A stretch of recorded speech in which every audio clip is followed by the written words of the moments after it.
2026 সালে ইরান ও ইসরায়েলের সরাসরি যুদ্ধ শুরু হয়েছে। হাদিসে কি এই যুদ্ধের ইঙ্গিত ছিল? খোরাসান থেকে কালো পতাকা, মালহামা কুবরা, দাজ্জালের আগমন সবকিছু কি আজকের ভূরাজনীতির সাথে মিলে যাচ্ছে? এটা কি কেবল যুদ্ধ, নাকি শেষ সময়ের প্রস্তুতি? সম্পূর্ণ বিশ্লেষণ দেখতে মূল ভিডিওটি দেখুন।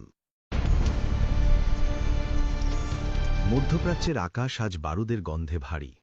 যে যুদ্ধের আশঙ্কা বিশ্ববাসী গত কয়েক দশক ধরে করে আসছিল, আজ তা এক ভয়াবহ বাস্তবতায় রূপ নিয়েছে।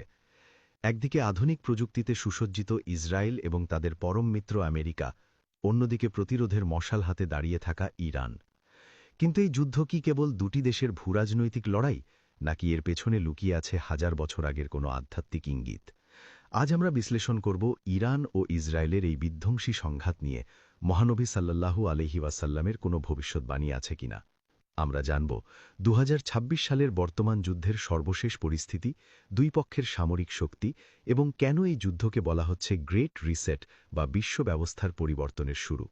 তাই অনুরোধ করব, ভিডিওটি একটুও না টেনে সম্পূর্ণ দেখুন, কারণ আজকের এই ভিডিওতে থাকা তথ্যগুলো একজন মুসলমান হিসেবে আপনার জানা থাকা উচিত।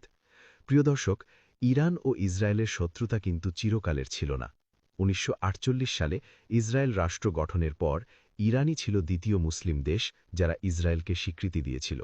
কিন্তু 1979 সালের ইসলামিক বিপ্লব সব সমীকরণ বদলে দেয়।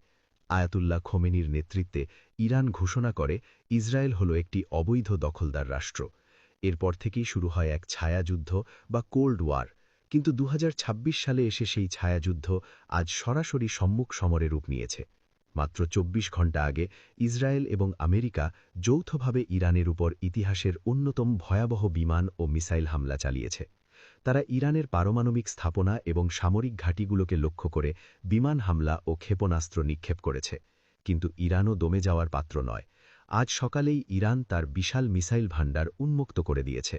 ইসরায়েলের তেল আবিব থেকে শুরু করে মধ্যপ্রাচ্যে থাকা আমেরিকার বিভিন্ন সামরিক ঘাঁটিতে আজ বৃষ্টির মতো আছড়ে পড়ছে ইরানের হাইপারসনিক মিসাইল। চারিদিকে আজ শুধু ধ্বংস আর আগুনের লেলিহান শিখা। কিন্তু কেন এই পরিস্থিতি তৈরি হল?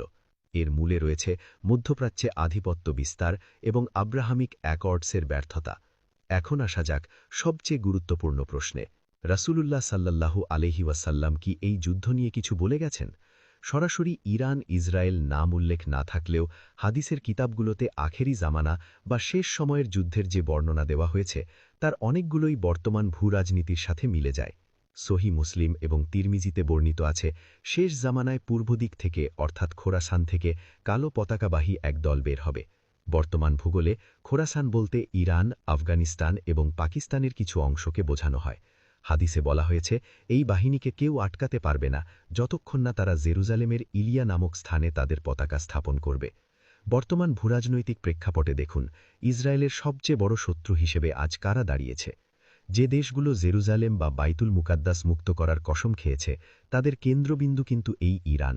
যদিও মাযহাবী বা আকিদাগত পার্থক্য নিয়ে অনেক আলোচনা আছে, কিন্তু কৌশলগতভাবে ইসরায়েলের অস্তিত্বের জন্য ইরানই এখন সবচেয়ে বড় হুমকি। রাসূল সাল্লাল্লাহু আলাইহি ওয়াসাল্লাম আরও সতর্ক করেছেন সেই সময় সম্পর্কে যখন ফিতনা বা যুদ্ধ ধোঁয়ার মতো ছড়িয়ে পড়বে। আজকের ড্রোন আর মিসাইল হামলা কি সেই ধোঁয়ারই আধুনিক রূপ নয়? প্রিয় দর্শক, এই যুদ্ধের ফলাফল বুঝতে হলে আমাদের দুই পক্ষের শক্তি বুঝতে হবে। ইসরায়েলের শক্তি হল তার আকাশপথ। তাদের আছে বিশ্বের শ্রেষ্ঠ এয়ার ডিফেন্স সিস্টেম আয়রন ডোম, ডেভিড স্লিং এবং ARO-3। এছাড়া আমেরিকার দেওয়া F-35 স্টেলথ ফাইটার জেটগুলো ইসরায়েলকে আকাশসীমায় অপ্রতিদ্বন্দ্বী করে তুলেছে। কিন্তু 2026 সালের যুদ্ধে দেখা গেছে ইরানের ফাত্তাহ-2 এর মতো হাইপারসনিক মিসাইলগুলো আয়রন ডোমকে ফাঁকি দিতে সক্ষম। অন্যদিকে ইরানের শক্তি হল তাদের অ্যাসিমেট্রিক ওয়ারফেয়ার বা অসম যুদ্ধনীতি। ইরানের হাতে আছে পৃথিবীর অন্যতম বৃহত্তম ড্রোন বহর। তাদের কামিকাজে ড্রোন বা আত্মঘাতী ড্রোনগুলো ঝাঁকে ঝাঁকে আক্রমণ করে যে কোনো রাডার সিস্টেমকে ওভারলোড করে দিতে পারে। এছাড়া লেবাননের হিজবুল্লাহ, ইয়েমেনের হুথি এবং ইরাকের মিলিশিয়াদের মাধ্যমে ইরান ইসরায়েলকে চারিদিক থেকে ঘিরে রেখেছে। একে সামরিক ভাষায় বলা হয় রিং অফ ফায়ার। 2026 সালের এই যুদ্ধে আমেরিকার সরাসরি অংশগ্রহণ পরিস্থিতিকে তৃতীয় বিশ্বযুদ্ধের দিকে ঠেলে দিচ্ছে। আমেরিকা ইরানের তেল ক্ষেত্রগুলোতে হামলা চালিয়ে তাদের অর্থনীতি পঙ্গু করে দিতে চাইছে। এর ফলে বিশ্ববাজারে তেলের দাম আকাশচুম্বী হয়েছে, যা প্রতিটি সাধারণ মানুষের জীবনে প্রভাব ফেলছে। কিন্তু ইরানও দমে যাবার পাত্র নয়। তারা হুমকি দিয়েছে হরমুজ প্রণালী বন্ধ করে দেওয়ার। যদি এই জলপথ বন্ধ হয়, তবে বিশ্ব অর্থনীতি পুরোপুরি ধসে পড়বে। প্রিয় দর্শক, আমরা তবে সেই মালহামা বা মহাযুদ্ধের দিকে এগিয়ে যাচ্ছি, যার কথা রাসূল সাল্লাল্লাহু আলাইহি ওয়াসাল্লাম বলে গেছেন, যেখানে তলোয়ারের বদলে হয়তো আজ পারমাণবিক বোমার ব্যবহার হবে। প্রিয় দর্শক, ২০২৬ সালের এই যুদ্ধে ইরান কিন্তু একা নয়। পর্দার আড়ালে রাশিয়া এবং চীন এক শক্তিশালী জোট গঠন করেছে। ইউক্রেন যুদ্ধের অভিজ্ঞতা কাজে লাগিয়ে রাশিয়া এখন ইরানকে তাদের আধুনিক S-400 এবং S-500 এয়ার ডিফেন্স সিস্টেম সরবরাহ করেছে। এর ফলে ইসরায়েলি এবং আমেরিকান ফাইটার জেটের জন্য ইরানের আকাশসীমা হয়ে উঠেছে এক মৃত্যু ফাঁদ। চীন এখানে খেলছে অর্থনৈতিক চাল। ইরান থেকে তেল আমদানির বদলে তারা ইরানকে উন্নত স্যাটেলাইট প্রযুক্তি এবং সাইবার যুদ্ধের সরঞ্জাম দিচ্ছে। ভূরাজনীতিবিদদের মতে মধ্যপ্রাচ্যে আমেরিকার আধিপত্য শেষ করার এটাই শেষ সুযোগ। যদি ইরান টিকে যায়, তবে ডলারের পতন অনিবার্য। আর যদি ইসরায়েল ইরানকে গুড়িয়ে দেয়, তবে পুরো মধ্যপ্রাচ্য হবে পশ্চিমাদের একচ্ছত্র উপনিবেশ। এই জীবন মরণ খেলায় ২০২৬ সালের এই যুদ্ধটি কেবল দুটি দেশের সীমানার মধ্যে সীমাবদ্ধ নেই। এটি এখন পূর্ব বনাম পশ্চিমের লড়াই। ইসলামিক স্কেটোলজি বা আখেরি জামানার জ্ঞান অনুযায়ী দাজ্জালের আগমনের আগে ইসরায়েল তার সর্বোচ্চ শক্তি প্রদর্শন করবে। সহিহ মুসলিমের হাদিসে এসেছে, দাজ্জাল যখন বের হবে, তখন ইস্ফাহান থেকে, যা বর্তমানে ইরানের একটি শহর, সেখান থেকে ৭০,০০০ ইহুদি তাকে অনুসরণ করবে, যাদের মাথায় থাকবে বিশেষ ধরনের চাদর বা শীর্ষস্থান। প্রিয় দর্শক, এখানে হয়তো আপনাদের মনে একটা বড় প্রশ্ন জাগার কথা। ইরান তো এখন ইসরায়েলের শত্রু, তবে কেন দাজ্জালের অনুসারীরা ইরান থেকে বের হবে? ওলামায়ে কেরামদের মতে এর দুটি ব্যাখ্যা হতে পারে। এক, বর্তমান ইরানের ভেতরে থাকা ইহুদি সম্প্রদায়, যারা এখনও সেখানে বসবাস করছে, তারা দাজ্জালের সাথে যোগ দেবে। ২, যুদ্ধের চরম অরাজকতার সময় কোনো এক বিশেষ পক্ষের পরিবর্তন বা ফেতনার মাধ্যমে এই পরিস্থিতি তৈরি হতে পারে। এই হাদিসটি আমাদের মনে করিয়ে দেয় যে মধ্যপ্রাচ্যের প্রতিটি ধূলিকণা শেষ সময়ের যুদ্ধের জন্য প্রস্তুত হচ্ছে। নিউজ এবং গোয়েন্দা রিপোর্ট অনুযায়ী ২০২৬ সালে ইরান তার প্রথম সফল পারমাণবিক পরীক্ষা সম্পন্ন করার খুব কাছাকাছি পৌঁছেছে। ইসরায়েলের প্রধানমন্ত্রী নেতানিয়াহুর উত্তরসূরিরা ঘোষণা করেছেন, তারা কোনোভাবেই ইরানকে নিউক্লিয়ার ক্লাবে ঢুকতে দেবেন না। এই লক্ষ্যেই ইসরায়েল তাদের জেরিকচি ব্যালিস্টিক মিসাইলগুলো মোতায়েন করেছে, যা সরাসরি তেহরানে আঘাত হানতে পারে। আমেরিকার সিআইএ রিপোর্ট বলছে, যদি এই সংঘাত থামানো না যায়, তবে বিশ্ববাসী হিরোশিমা নাগাসাকির পর প্রথমবারের মতো পারমাণবিক অস্ত্রের ব্যবহার দেখতে পারে। মহানবী সাল্লাল্লাহু আলাইহি ওয়াসাল্লাম এমন এক আগুনের কথা বলেছিলেন, যা আদন থেকে বের হবে এবং মানুষকে হাসরের দিকে তাড়িয়ে নিয়ে যাবে। আধুনিক প্রেক্ষাপটে পারমাণবিক বিস্ফোরণের আগুন আর তেজস্ক্রিয়তা কি সেই ধ্বংসেরই পূর্বাভাস? প্রিয় দর্শক, ইসরায়েলের এই আগ্রাসনের পেছনে কেবল আত্মরক্ষা নয়, বরং তাদের নীল নদ থেকে ফোরাত নদী পর্যন্ত সাম্রাজ্য বিস্তারের এক গোপন নীল নকশা কাজ করছে। ইহুদি ধর্মগ্রন্থে তারা যে মসীহ বা রাজপুত্র আসার অপেক্ষায় করছে, তারা মনে করে এই যুদ্ধের মাধ্যমেই সেই পরিস্থিতি তৈরি হবে। কিন্তু ইসলাম বলছে, তাদের সেই মসীহ আসলে হবে মসিহুদ দাজ্জাল। দাজ্জালের সিংহাসন জেরুজালেমে বসানোর জন্যই আজ ফিলিস্তিন থেকে শুরু করে ইরান পর্যন্ত এই রক্তগঙ্গা বইছে। ২০২৪-এর পাল্টা হামলায় ইরান তাদের প্রক্সি ওয়ার থেকে সরে এসে সরাসরি অপারেশন শুরু করেছে। লেবাননের হিজবুল্লাহ এবং ইয়েমেনের হুতিরা যখন ইসরায়েলের সমুদ্রপথ বন্ধ করে দিয়েছে, তখন ইসরায়েলের ভেতরে খাদ্য ও জ্বালানি সংকট চরম আকার ধারণ করেছে। আমেরিকার অভ্যন্তরীণ অর্থনীতিও এই যুদ্ধের ভার সইতে পারছে না। ওয়াশিংটনের রাস্তায় রাস্তায় এখন যুদ্ধবিরোধী মিছিল। তবুও আমেরিকার ডিপ স্টেট চাচ্ছে এই যুদ্ধ দীর্ঘায়িত করতে, কারণ যুদ্ধ মানেই অস্ত্রের ব্যবসা। হাদিসে এসেছে, আখেরি জামানায় ফোরাত নদী শুকিয়ে যাবে এবং সেখানে স্বর্ণের পাহাড় বেরিয়ে আসবে। সেই স্বর্ণের দখল নিয়ে এক ভয়াবহ যুদ্ধ হবে, যাতে প্রতি ১০০ জনে ৯৯ জনই মারা যাবে। যদিও ফোরাত নদী ইরাক ও সিরিয়ায়, কিন্তু ইরান ইসরায়েলের যুদ্ধের প্রভাবে পুরো অঞ্চলের নিয়ন্ত্রণ নিয়ে যখন কারাকারি পড়বে, তখন এই ভবিষ্যৎবাণীটির বাস্তবায়ন আমরা দেখতে পাব। ২০২৪ সালের এই যুদ্ধ যখন তার চরম সীমায় পৌঁছাবে, তখন মধ্যপ্রাচ্যের দেশগুলোর শাসন ব্যবস্থায় এক বিশাল শূন্যতা তৈরি হবে। হাদিসের বর্ণনা অনুযায়ী আরবের কোনো এক শাসকের মৃত্যুর পর সিংহাসন নিয়ে বিবাদ শুরু হবে।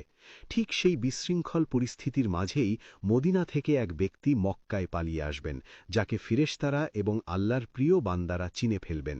তিনিই হলেন মুহাম্মদ বিন আবদুল্লাহ, যাকে আমরা ইমাম মাহদী হিসেবে জানি। ইরান ও ইসরায়েলের এই যুদ্ধ মূলত সেই বড় যুদ্ধের বা মালহামার ক্ষেত্র প্রস্তুত করছে।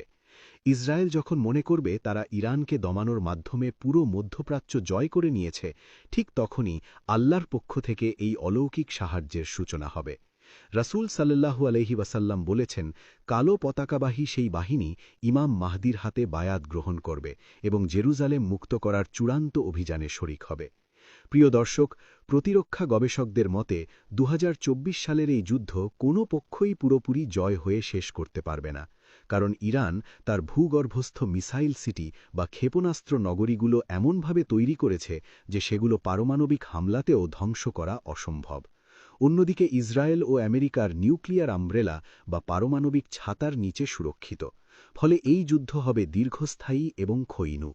আন্তর্জাতিক গবেষণাপত্রগুলো বলছে এই যুদ্ধের ফলে আমেরিকা তার বিশ্ব নেতৃত্বের অবস্থান হারাবে, ডলারের পতন হবে এবং বিশ্বে মুদ্রাস্ফীতি এমন পর্যায়ে পৌঁছাবে যে কাগজের টাকার কোনো মূল্য থাকবে না। প্রিয় দর্শক, রাসূল সাল্লাল্লাহু আলাইহি ওয়াসাল্লামের সেই ভবিষ্যৎবাণী কি মনে পড়ে, যেখানে তিনি বলেছিলেন, শেষ জামানায় দিনার আর দিরহাম অর্থাৎ সোনা ও রূপা ছাড়া আর কিছুই কাজে আসবে না?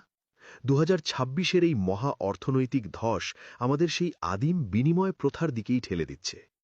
ইসরায়েল যখন দেখবে তাদের সমস্ত প্রযুক্তি এবং আমেরিকার শক্তি দিয়েও তারা ইমাম মাহাদির বাহিনীকে থামাতে পারছে না, তখনই তাদের শেষ আশ্রয় হিসেবে দাজ্জাল আবির্ভূত হবে। ইহুদিরা তাকে তাদের মাসিহা হিসেবে বরণ করে নেবে। হাদিসের তথ্য অনুযায়ী দাজ্জাল ইসরায়েলের লুদ নামক স্থানে দাপট দেখাবে। কিন্তু ঠিক সেই মুহূর্তে সিরিয়ার দামেস্কের সাদা মিনারের উপর ২ ফেরেশতার কাঁধে ভর করে নেমে আসবেন ঈসা আলাইহিসসালাম। বর্তমান ভূ-রাজনীতিতে সিরিয়া ও ইরানের যে গভীর বন্ধুত্ব, তার কি কোনো আধ্যাত্মিক যুগসূত্র আছে? কেন আজ ইরান ও হিজবুল্লাহ সিরিয়ার মাটি আঁকড়ে পড়ে আছে? হয়তো সেই মহান অলৌকিক ঘটনার মঞ্চ তৈরি হচ্ছে আজ থেকেই। ঈসা আলাইহিসসালাম যখন দাজ্জালকে লুদ গেটে হত্যা করবেন, তখনই ইসরায়েল নামক সেই অবৈধ রাষ্ট্রের চূড়ান্ত পতন ঘটবে। প্রিয় দর্শক, ২০২৬ সালের এই প্রেক্ষাপট আমাদের কেবল ভয় দেখানোর জন্য নয়, বরং প্রস্তুতির জন্য। রাসূল সাল্লাল্লাহু আলাইহি ওয়াসাল্লাম আমাদের শিখিয়ে গেছেন, যখন ফিতনা ৪ দিক থেকে ঘিরে ধরবে, তখন যেন আমরা সূরা কাহাফ তেলাওয়াত করি এবং দাজ্জালের ফিতনা থেকে আল্লাহর কাছে আশ্রয় চাই। বর্তমানে এই আধুনিক যুগেও আমাদের উচিত হবে সুদ-ভিত্তিক অর্থনীতি থেকে দূরে থাকা, দ্বীনি জ্ঞান অর্জন করা এবং ঐক্যবদ্ধ হওয়া, যাতে শিয়া সুন্নি বা মাযহাবী ভেদাভেদ ভুলে অন্তত ইসরায়েলি আগ্রাসনের বিরুদ্ধে মুসলিম হিসেবে এক থাকা যায়। ইরান ইসরায়েল যুদ্ধ কেবল টিভির নিউজ বা সামরিক বিশ্লেষণের বিষয় নয়, এটি আমাদের আখেরাতের প্রস্তুতির এক বড় সংকেত। ২০২৬ সাল হোক বা ২০৩০, এই সংঘাতের শেষ হবে সত্যের বিজয়ের মাধ্যমে। মহানবী সাল্লাল্লাহু আলাইহি ওয়াসাল্লামের প্রতিটি কথা সত্য এবং তা অক্ষরে অক্ষরে